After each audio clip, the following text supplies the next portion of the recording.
Bien, bueno, el día domingo anterior quedamos en algunos versos, algunos textos que tomamos, pero que no desarrollamos o no le dimos mayor desarrollo. Voy a leer algunos de esos versos y me refiero al capítulo 3 de Gálatas, desde el verso 10 al verso 14, que vamos a centrarnos en esta mañana. Dice así estos versos de Gálatas 3, verso 10 en adelante. Dice: porque todos los que son de las obras de la ley están bajo maldición, pues escrito está: maldito todo el que no permanece en todas las cosas escritas en el libro de la ley para hacerlas. Y que nadie es justificado ante Dios por la ley es evidente, porque el justo vivirá por la fe. Sin embargo, la ley no se basa en la fe, al contrario, el que las hace vivirá por ellas. Cristo nos redimió de la maldición de la ley, habiéndose hecho maldición por nosotros, porque está escrito: maldito todo el que cuelga de un madero, a fin de que en Cristo Jesús la bendición de Abraham viniese a los gentiles, para que recibiésemos la promesa del Espíritu mediante la fe. Que el Señor bendiga esta porción leída. Mis hermanos, bueno, dentro de lo que nosotros hemos venido aprendiendo del libro de Gálatas y dentro de lo ya expuesto en otras predicaciones, nosotros sabemos que el principal conflicto que muestra esta carta es el problema de no tener a Cristo como el único mediador, la única obra suficiente para la salvación de nuestras almas, y también a Cristo, mis hermanos, como la persona más trascendente del Evangelio en cuanto a su obra. Habían entrado algunos hermanos que habían mencionado que la obra de Cristo es importante, pero no es suficiente. En ese sentido, se exigía una especie de esfuerzo humano que colaborara con la obra de Cristo, y que a través de ese esfuerzo humano la obra de Cristo podría o permanecer entre nosotros, si es que nosotros nos esforzamos en mantener lo que Dios hizo, en este caso los hermanos de Gálatas, o contribuir, es decir, pensar de que Dios hizo una parte y al ser humano le toca hacer la restante. Esos modos de pensar el apóstol Pablo los ataca con esta carta y les hace ver que estos hermanos que son identificados como judaizantes, religiosos que han salido de supuestamente han salido, y digo supuestamente porque Pablo no le tiembla la voz en decir que son falsos hermanos, que supuestamente salieron del judaísmo, comenzaron a servir en la iglesia, y ellos decían que para que la obra de Dios pudiera sostenerse en la iglesia, todos los que creen y confían en Cristo necesitan volverse judíos, guardando la ley, guardando las fiestas e incluso accediendo a la circuncisión como una señal de evidencia de la conversión. Lamentablemente, para ellos, Pablo es vehemente, para algunos es violento, como lo dice en la carta a los Corintios. Dicen que en las cartas Pablo era muy osado y escribe a estas iglesias locales que abrieron la puerta de manera muy lamentable, abrieron la puerta a estos falsos hermanos y no supieron cerrar la puerta al reconocer que esta doctrina era herética. Pablo comienza a dar una serie de argumentos para derribar esta postura. Son argumentos que Pablo da. De hecho, este texto que parte en el capítulo 3, verso 1, parte con 6 preguntas. Y al terminar estas 6 preguntas, continúa con ciertas afirmaciones. Y dentro de estas afirmaciones están los textos que hemos leído. Porque dentro de lo que el texto menciona es que Pablo, usando el Antiguo Testamento, desenmascara la idea que Dios comienza una obra y el hombre la debe o continuar o la debe perfeccionar a través de sus méritos y sus obras. Y quiero ser tajante, mi hermano, con todos ustedes en esta mañana: todo aquel que piense así está en un error. Está en un grueso error. Y Pablo, dentro de las cosas que menciona, usando el Antiguo Testamento, Pablo, yendo constantemente al antiguo pacto, usa a una persona como Abraham, porque estos judaizantes, una de las características que ellos manifestaban abiertamente es que por el simple hecho de ser descendientes de Abraham, creen que tienen un derecho agregado. Eso Pablo lo bota por tierra, ya que tampoco la justificación o la salvación de nuestras almas, en este caso se lo dice a los hermanos de Gálatas, no consiste por algún linaje determinado o alguna etnia o nacionalidad específica.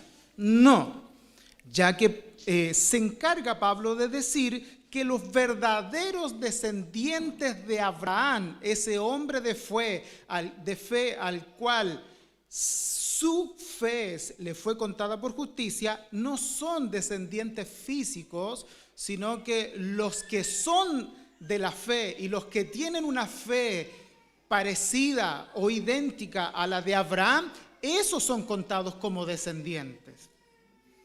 Yo sé que hay un sistema de interpretación, por lo menos lo conocemos muy bien, que ¿no les parece cuando se habla de un Israel espiritual? Ellos dicen y piensan en este sistema de interpretación de que no existe tal Israel espiritual. Sin embargo, la Biblia es clara en decir que Dios de ambos pueblos hizo uno solo, derribando la pared intermediaria de separación.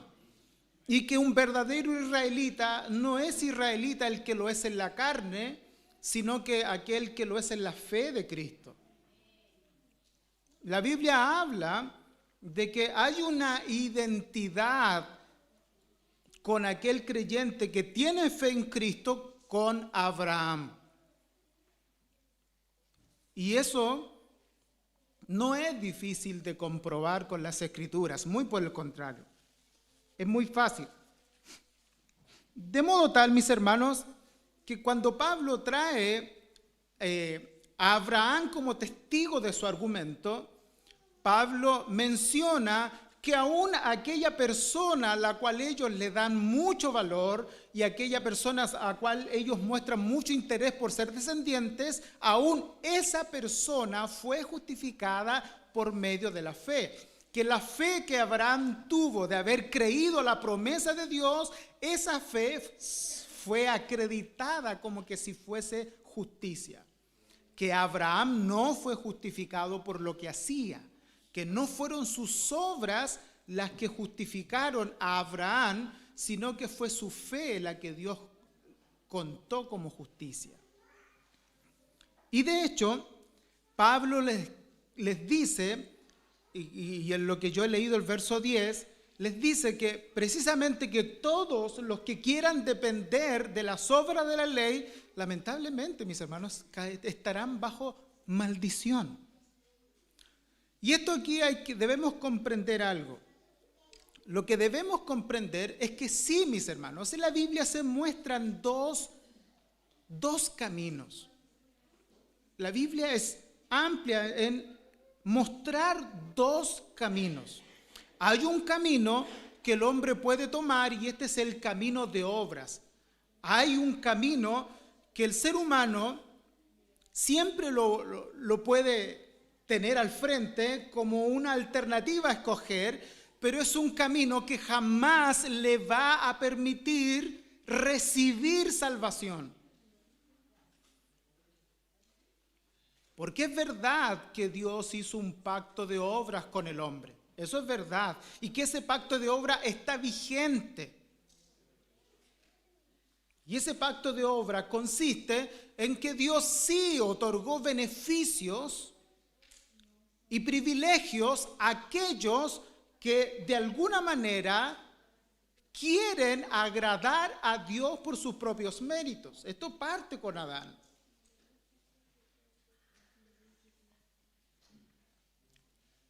Y que si bien es cierto, esto continúa y se confirma con la ley, porque el mismo apóstol Pablo habla de que la ley no es de fe. Al contrario, la ley dice que el que hiciere estas cosas vivirá por ellas. Pero aquel que quiere ir por ese camino tiene que entender que por el simple hecho de escogerlo cae bajo una maldición. ¿Por qué? Porque teológicamente o en cuanto a su conocimiento tiene que tener la capacidad de ser riguroso en entender la ley y estar sujeto a cumplir con todos los estándares que la ley exige. Tiene que comprender que si la ley es dada por un Dios santo, como Pablo lo dice en su carta a los Romanos, la ley también es santa, es justa y es buena. Y los estándares de esa ley son imposibles cumplir por un ser humano. Pero ahí está la ley. Si alguien quiere vivir por ese estándar, tiene que saber que la ley no es de fe, que la ley exige obediencia y que esa obediencia debe ser como la ley es. Si la ley es perfecta, esa obediencia debe ser perfecta. Por eso que dice el texto, el capítulo 10, el versículo 10, capítulo 3, versículo 10, porque todos los que son de las obras de la ley están bajo maldición. Pues está escrito, maldito todo el que no permanece en las obras escritas en el libro de la ley para hacerlas. Esta es una referencia que Pablo usa del Deuteronomio en el capítulo 29. Yo cuando hago el ejercicio de ver esas referencias y tratar de situarlas en su contexto, la verdad es que es complejo.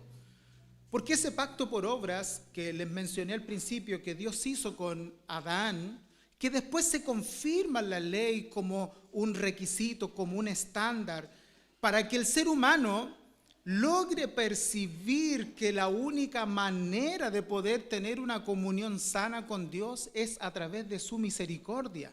Es la razón por la cual estaba la ley y a través de los sacrificios, ya que el ser humano, a través de la ley, debe ver su incapacidad. El ser humano no debe observar en la ley como un instrumento que le puede hacer capaz o merecedor de la justicia de Dios, sino que debe ver en la ley su incapacidad. Y fíjese que en ese texto de Deuteronomio 27, 26 es el texto que Pablo usa para decir que maldito todo aquel que no permanece en las obras de la ley, parte en un contexto incluso desde el verso 11 y parte diciéndonos de que Dios le dio una orden a Israel y puso a 6 tribus en un monte, a 6 tribus en otro monte, unas para que bendijesen al pueblo y otras para que le recordasen la maldición al pueblo. Y comienzan a declarar cosas que violar esos mandamientos traería maldición sobre el pueblo. Y escucha esto, y es un poco bastante, bueno, no es un poco, es un poco complejo encontrar esto en la palabra del Señor, pero está aquí, mis hermanos. Y dice, Maldito el hombre que haga ídolos o imágenes de fundición, abominación al Señor, obras de manos de artífice, y las erige en secreto. Y aquí quiero mencionar algo importante. Y las erige en secreto, y todo el pueblo responderá amén. La gran mayoría de estas maldiciones no son obras evidentemente públicas que el ser humano hace, sino que aquí habla de maldiciones que alcanzarán a los seres humanos de pecados que comúnmente son ocultos, de pecados que el pueblo hace a escondidas. Me acordé de la canción. Escuche esto.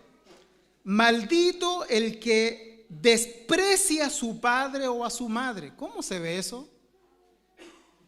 No es solo una cuestión observable, sino que también es una motivación del corazón. Maldito el que desprecie a su padre y a su madre. Y todo el pueblo dirá amén. Maldito el que cambie el lindero de su vecino. Y todo el pueblo dirá amén. Maldito el que haga errar al ciego en el camino. Y todo el pueblo dirá amén.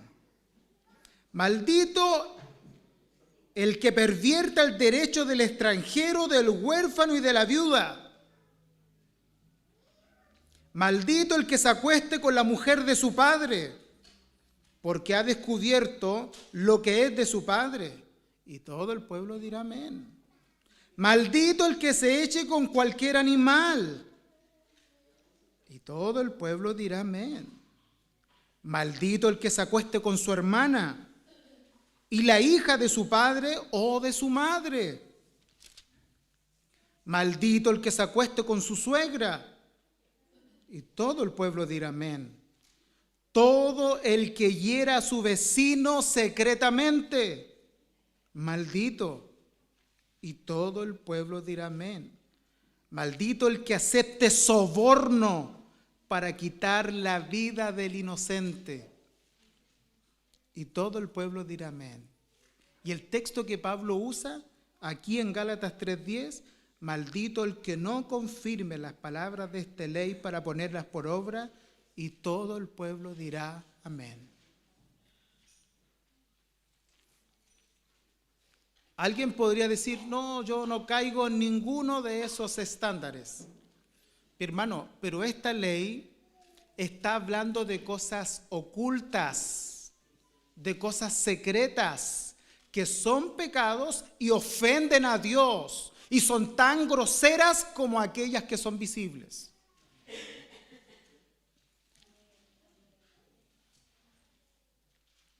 El verso 11 dice, y que nadie ante Dios es justificado por la ley, es evidente, porque el justo por la fe vivirá. Porque al darse cuenta de que la ley no es de fe, sino que la ley es un instrumento que Dios ha dado para que el hombre vea su imposibilidad, el hombre tiene que entender de que la ley no es un instrumento de justicia, no es un instrumento de justificación, y la única salida que nos queda es la fe. Pero recuerde que la fe no simplemente en decir, no, yo creo en Dios, no, yo creo en Él. No, es la fe puesta en un contenido, es la fe puesta en el Evangelio, porque creer en Dios no salva a nadie. Es creerle a Dios, es al anuncio de Dios, es a su palabra. Porque alguien puede incluso decir que cree en Dios. Los demonios incluso son más creyentes que algunos pentecostales unicitarios el día de hoy. Santiago dice que tú crees que Dios es uno, bien haces. Los demonios también creen y tiemblan. De modo tal que decir que creemos en Dios, a lo más podemos postular a ser un demonio. Pero creer a Dios, creer a sus promesas, descansar en sus promesas es totalmente diferente. Es distinto. Y como nadie es justificado delante de Dios por las obras de la ley, es evidente que el justo vivirá por fe. Y es evidente, y vuelve Pablo a usar otra cita de Habacuc capítulo 2. ¿Usted recuerda el pasaje de ahí, de ese verso de Habacuc, donde habla precisamente de que él en un momento entiende de que la razón de la misericordia de Dios es a través de la base de la fe? Por eso que Habacuc dice que el que es orgulloso en y su alma no es recta. Aquel que se enorgullece, dice, su alma no es recta. ¿Por qué? Porque el justo por la fe vive. ¿De qué nos vamos a enorgullecer de nosotros mismos si nuestra justicia viene porque ha sido otorgada por otro? ¿De qué nos vamos a enorgullecer? Pablo diría, oye, ¿de qué te crees? Si la salvación es por gracia porque tú eres un inútil para tomarla por ti mismo. Y eso dice Romanos 3, que debido a que nos hicimos inútiles, la justificación y la salvación de nuestras almas es solo por gracia. Solo por gracia. Bueno, y Pablo menciona en lo que sigue, dice, sin embargo, con respecto a la diferencia entre la fe y la ley, dice, sin embargo, la ley no se basa en la fe. Al contrario, el que hace estas cosas vivirá por ellas. Mi hermano, nadie ha cumplido ese estándar. Nadie. Nadie ha sido capaz de cumplir la ley. Y aunque ese pacto está ahí vigente, la razón principal de ese pacto es para que nosotros veamos que solo uno puede ser el Salvador del mundo.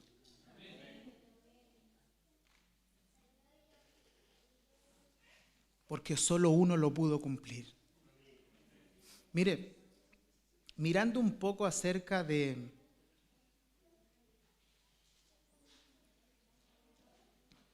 este contraste que nos está mostrando Pablo, de dos tipos de personas, de una persona que es de fe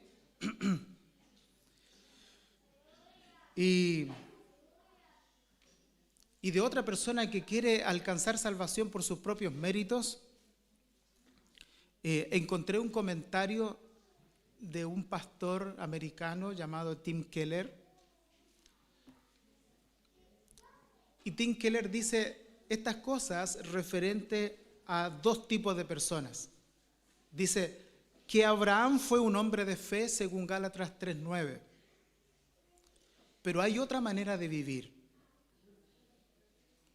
Nosotros podemos escoger o la ley o podemos escoger a Cristo. Pero escoger a Cristo y la ley es despreciar a Cristo.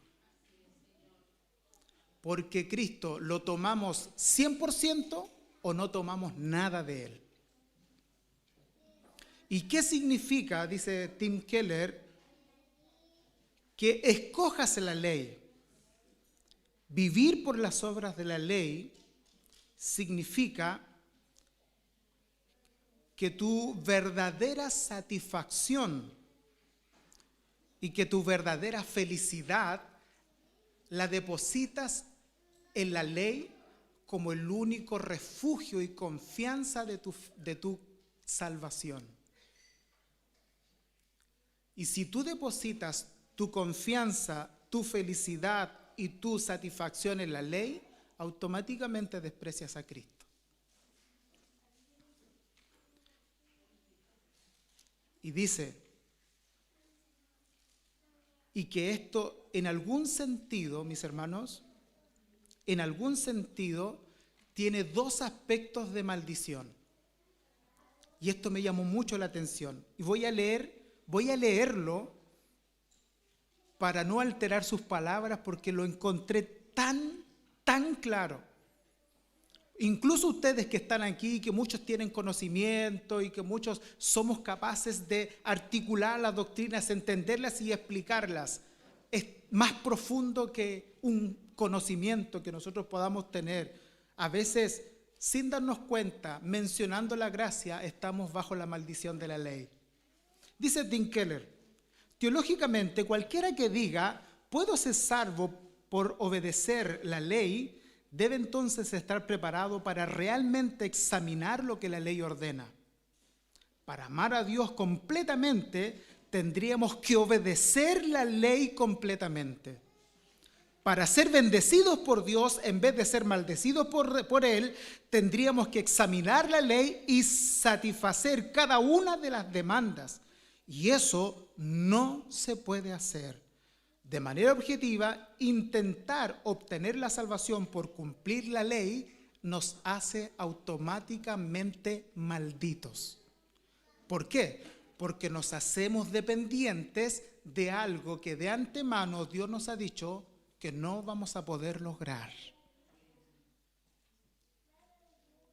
Pero en un sentido psicológico pasa esto. Cualquiera que esté buscando salvarse por su propia capacidad, experimentará de manera subjetiva, es decir, emocional, una maldición. ¿Por qué? Por lo menos intentar salvarse por obra te llevará a una profunda ansiedad e inseguridad. Y yo conozco muchas personas así, que intentan salvarse ellos mismos, pero caen en estas ansiedades y las inseguridades, porque en un momento se sienten salvos y en otro se sienten perdidos. Nunca están seguros, porque nunca puedes estar seguro de estar viviendo lo suficientemente conforme a tus estándares, cualquiera que estos estándares puedan ser. Esto se hace más sensible a la crítica, te hace más envidioso, intimador hacia otros que brillan más que tú. Te pones nervioso y te vuelves tímido porque no estás seguro de estar dando la talla. O te vuelves arrogante y presumido porque tú mismo te estás tratando de convencer de que sí das la talla, o por último, estás por sobre la talla de los demás. Sea como sea, si vives en un sentimiento así, caíste bajo la maldición y la condenación de la ley. ¿Sabes cómo podríamos decirlo? Consejería pastoral. En consejería pastoral se enseña a mirar detrás de la cortina. Que los verdaderos síntomas que una persona está mostrando no es la causa de la enfermedad. La verdadera causa se encuentra detrás de una cortina. Porque cuando una persona es orgullosa, cuando una persona en realidad es hostigosa, es porque esa persona en realidad es insegura y necesita el reconocimiento de los demás. Y a la larga, aunque esa persona pueda hablar de gracia, pueda hablar de salvación, esa persona está buscando su salvación a través del reconocimiento. Porque necesita la aprobación de los demás. Por eso que yo les recomiendo a todos los predicadores de esta iglesia, nunca te bajes de este altar a andar preguntando a los hermanos cómo hice, cómo salió mi prédica, qué te pareció, porque no se debe hacer. Eso está mal. Estás mostrando un síntoma complejo. Mejor confía que lo que tenías que predicar, predicaste. Porque tu incapacidad para poder predicar en realidad está puesta en las manos de Dios. Y Dios sabe cuál es la necesidad de la iglesia que se reúne. Por lo menos en mi experiencia pastoral, muchas veces me he propuesto en predicar un mensaje y los hermanos cuando se despiden me dicen: mi pastor, qué bonito el mensaje, entendí esto y esto. Y yo dije: eso yo nunca lo dije. Y dije: ¿a qué reunión vino? Y eso pasa comúnmente. Y uno tiene que confiar que aunque uno predica, es el Espíritu Santo quien usa nuestras palabras y entrega según la necesidad de cada uno. Cuidado con eso, porque también es un síntoma de estar bajo la maldición de la ley cuando caemos en esto subjetivo. No, que si yo confío en Cristo. Pero si confías en Cristo, ¿por qué te sientes tan inseguro?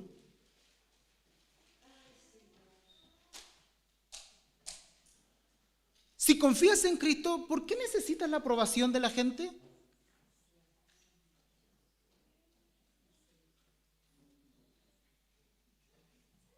¿Por qué el aplauso es tan importante?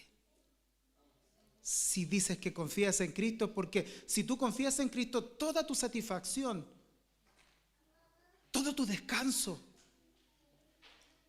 todo lo que necesitas en la vida, lo encuentras en Él. ¿Y por qué se te mueve el piso con tanta facilidad cuando alguien simplemente piensa distinto?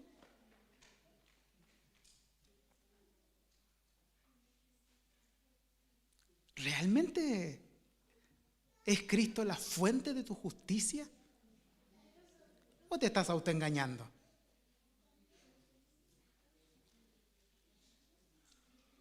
Que Dios nos bendiga. No se ve tan fácil, ¿eh? Mire, a mí me llamó mucho la atención cuando entendemos que la maldición fue removida, y verdad que fue removida. Cristo removió la maldición. ¿Y cómo la removió? Es sujetándose, Él ocupando el lugar que nosotros teníamos que haber ocupado. Él satisfizo toda la justicia de Dios. Es más, cuando el texto aquí dice de la siguiente manera: Cristo nos redimió de la maldición de la ley, habiéndose hecho maldición por nosotros, porque escrito está: maldito todo aquel que cuelga de un madero. Yo cuando leí eso dije, wow. ¿Sabías tú que la pena capital en la ley de Dios con respecto a los pecadores era morir a piedras? Esa era la pena capital. La forma en la que la ley exigía la muerte del pecador o de alguien que cometía pecados merecedores de la muerte era que él fuera apiedrado. Pero dice Deuteronomio 21 que una vez que él fuera apedreado o una persona se le quitara la vida por algún pecado, dice el verso 22 de Deuteronomio 21, lo voy a leer: si alguno hubiese cometido algún crimen digno de muerte y lo hicierais morir y lo colgareis de un madero, no dejarás que su cuerpo pase la noche sobre su madero. Sin falta lo enterrarás el mismo día, porque maldito por Dios es el que es colgado. No contaminarás tu tierra que Jehová tu Dios te da por heredad. ¿Qué hacían? Si alguien cometía un pecado digno de muerte, lo mataban a piedras. Pero una vez que lo mataban, lo amarraban en un árbol como señal de maldición divina. De modo tal que cada vez que alguien veía a un personaje amarrado en un árbol, amarrado en un madero, todos sabían que él que él tiene la señal de un maldito de Dios. No era maldito o no era muerto por estar en el madero, él era muerto a piedras. Pero el sello de esa maldición era que él estuviera colgado en un madero. Y Pablo, yo no sé, serían mis palabras, encuentra tan ridículo de que alguien piense que existe otra forma de salvarse si nosotros vemos al Salvador del mundo, que Él ocupó nuestro lugar, Él recibió la maldición que nosotros debíamos haber recibido cuando lo vemos colgado en un madero. Y aunque para los judíos esa es una de las razones para no creer que Jesús era el Mesías y que Él era el Redentor, porque precisamente era un acto repugnante que alguien fuera colgado en un madero, nosotros entendemos que Él fue colgado por nuestros pecados.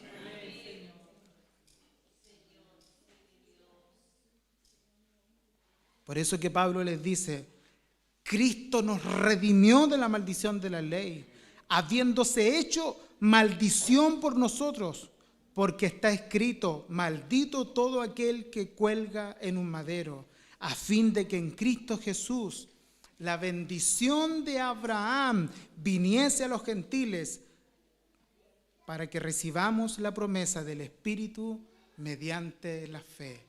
Y Pablo está diciendo, ese que fue colgado en el madero, Él es el heredero.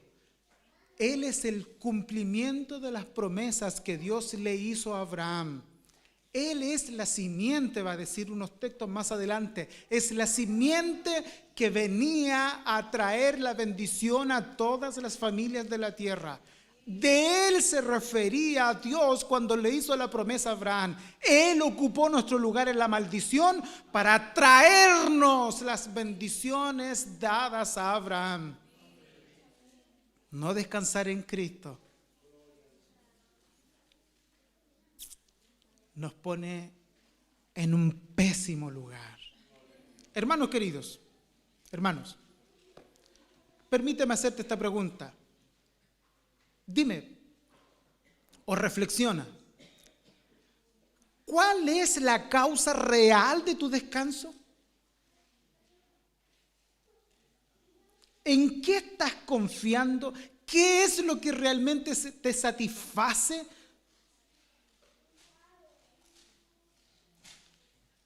Alguna vez lo preguntamos de otra manera y preguntamos, ¿qué es aquella cosa o aquella persona en este mundo que más te dolería perder? Si esa persona no es Cristo, entonces eres un idólatra.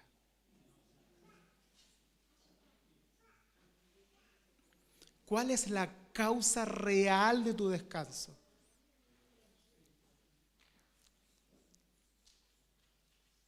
Puedes llegar a decir que confías plena y absolutamente en la obra de Cristo, o todavía te sientes dudas, sientes que es Cristo y algo más.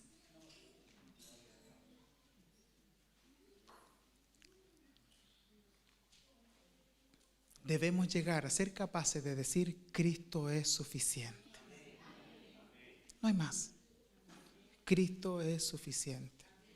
Ok, pero cuando cometes pecados, ¿por qué a muchos les cuesta tanto levantarse si Cristo es suficiente? Porque se vuelven penitentes. Curiosamente yo conozco gente, aún en este lugar, que se vuelven penitentes, cometen pecados y sienten que el favor de Dios lo deben ganar después de haber pecado haciendo cosas. Y se vuelven penitentes. Se hacen esclavos de cosas porque su mente no les deja realmente creer de que Cristo es suficiente. Y comúnmente la gente no descansa en Cristo, no pone todas sus fuerzas a disposición de Cristo para decir, yo descanso en Él y en nada más. Yo no confío en nada de mí mismo. Y lo cierto es que todos somos tan sensacionalistas que siempre queremos ver algo de nosotros metido en este asunto. Y te recomiendo algo, no metas nada de ti en esto. Y confía que solo la gracia de Dios es la causa de nuestra salvación. Cristo es suficiente y nada más. Como decía nuestro hermano Jorge, que nos mueva la gratitud, Que sea la gratitud a la obra ya realizada por Dios la que nos mueva. Alguno de nosotros puede decir, se siente desanimado. Piensa, ¿qué hay detrás de tu desánimo? Detrás de tu desánimo hay un valor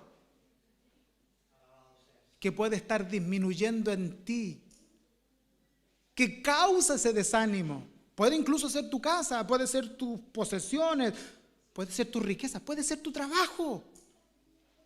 Puede ser que anhelas tener otras cosas y no las alcanzas. O puede que no sea ninguna cosa material, pero sí sea otras cosas como el reconocimiento.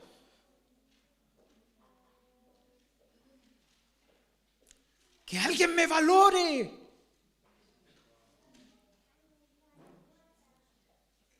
¿Cuál es la causa de tu desánimo? Porque si la causa de tu desánimo parte por ahí, te recomiendo, revisa tu descanso en Cristo.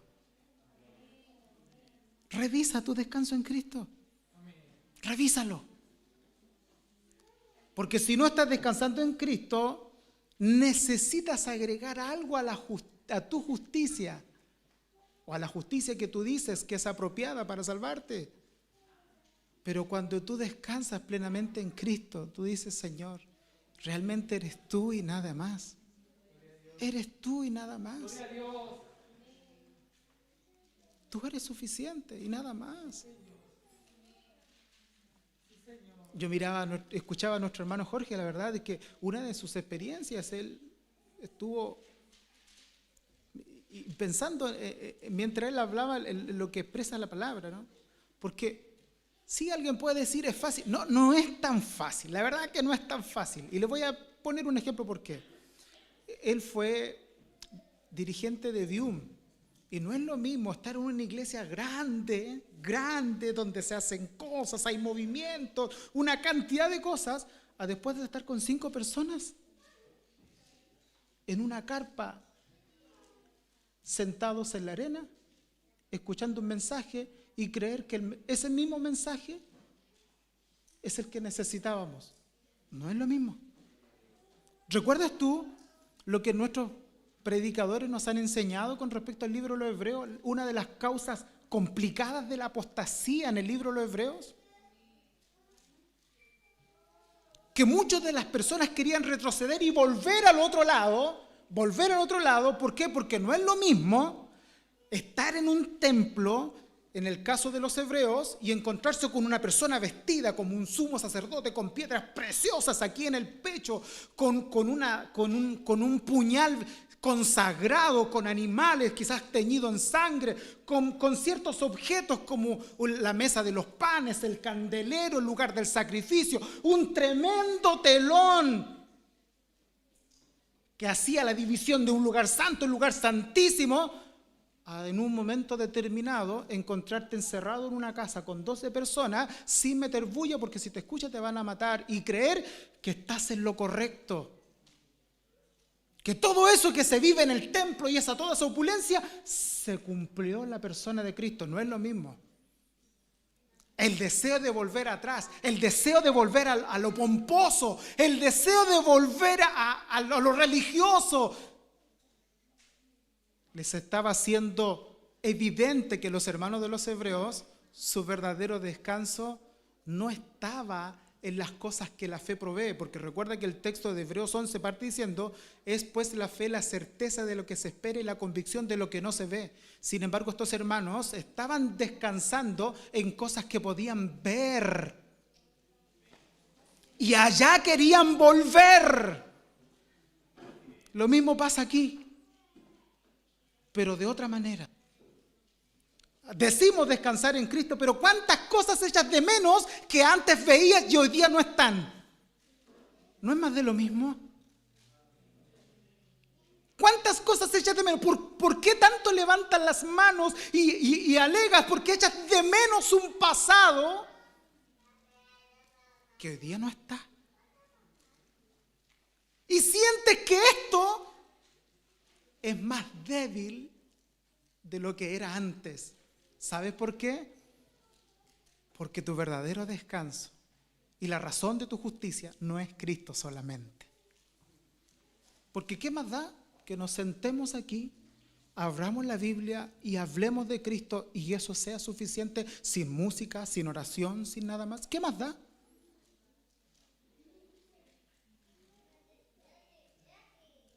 Porque necesitamos algo más. Necesitamos algo más. Necesitamos esto, necesitamos la música. Necesitamos que vengan con corbata. Necesitamos la forma. Y yo creo que todo está bien siempre y cuando sea una necesidad disciplinaria, pero no una necesidad justificante. Porque la causa de nuestra justicia, tranquilidad, satisfacción y paz es solo Cristo. Y nada más. Solo Cristo y nada más. Mi hermano, que no te afecte tu pobreza más de la riqueza que Cristo te puede y te ha otorgado. Que tus aflicciones, que, mi hermano, son temporales. Tus aflicciones son temporales, las mías son temporales, incluso nuestras pobrezas son temporales. Que no te afecten más de lo que Cristo realmente te ha ofrecido. Crea sus promesas. Cuando te sientes afligido, descansa en alguna de las promesas que Dios te ha dado y confía en ella. Esa fe en las promesas de Dios será contada por justicia. Descansa en ello.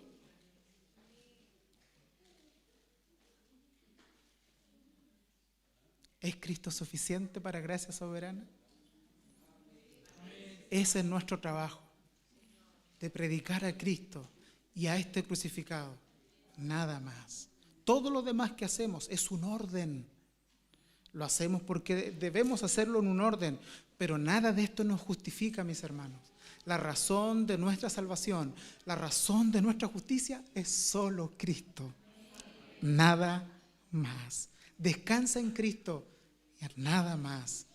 Confía en Cristo para tu salvación y en nada más.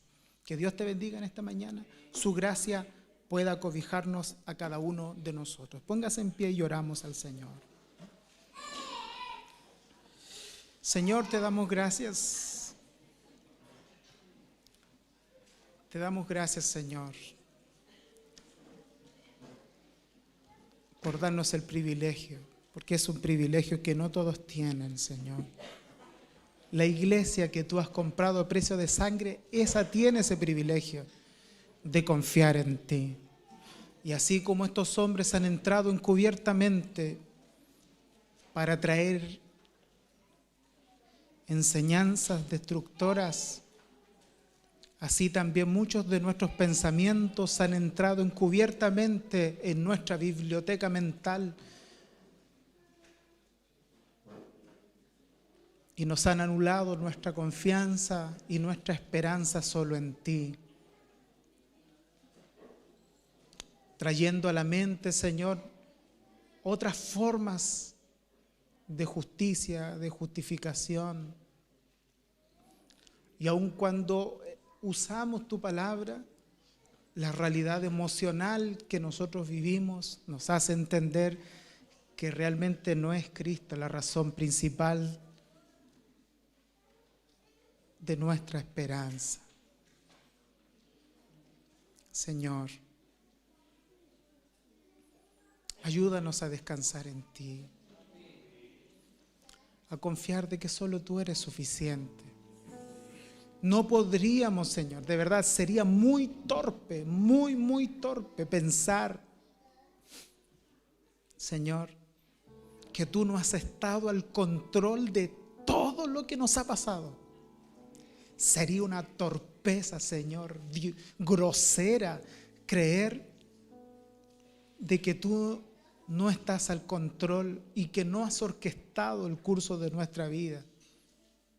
Pero cuando comprendemos que todo lo que nos sucede, todo lo que nos ocurre, está al control tuyo, podemos descansar, Señor, en tus promesas y creer, Dios mío,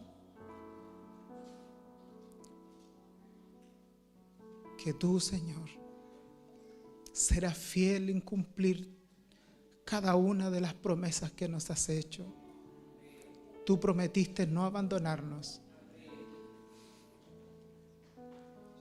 Tú prometiste, Señor, nunca desampararnos. Tú prometiste, Señor, estar con nosotros en la aflicción. Tú prometiste, Señor, que lo que vivimos aquí como aflicción no se compara con la gloria venidera que en nosotros ha de manifestarse. Señor, si hasta aquí hemos sacado la vista de la persona de Cristo, porque podemos hablar de Él, podemos predicar de Él, pero nuestro corazón muchas veces está tan lejos de Él. Como decía Samuel Pérez Millo, la persona más olvidada es la persona que más hablamos en nuestros cultos. Es Cristo la persona que menos disfrutamos. Pero nosotros queremos volver a disfrutarte. Queremos realmente descansar. Decirte, Señor, que eres nuestro tesoro. Eres nuestra perla de alto precio y valor. Que nada se compara a tu belleza. Y que nada, Señor, es comparable con el valor que tú tienes en nuestros corazones. Gracias, Señor. Gracias por darnos el privilegio de reflexionar y de pensar de que solo tú debes ser suficiente. Agradecemos esto en el nombre de Cristo, nuestro Salvador. Amén.